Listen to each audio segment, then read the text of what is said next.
प्रभो हर हर महादेव शिव शंभो धवलेश्वराय वालालिंग महाप्रभो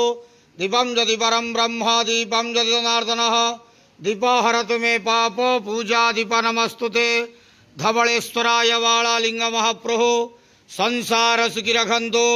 आज शुभ बुधवार रे समस्त श्रद्धालु भक्त मान को आश्रीपद करंतो मनस्कामना पूर्ण करंतो कर्म क्षेत्र उन्नति करंतो ग्रहरिष्ट खंडन करंतो जगतर मंगल करंतो विश्वर कल्याण करंतो आपणकर नाम प्रकाश करंतो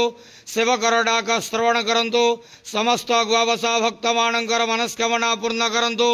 जो जो भक्त माने आपण पाखरे मानसिक रखिछंती तांका मानसिक पूर्ण करंतु बाबा धवलेश्वराय वालालिंगाय नमो नमः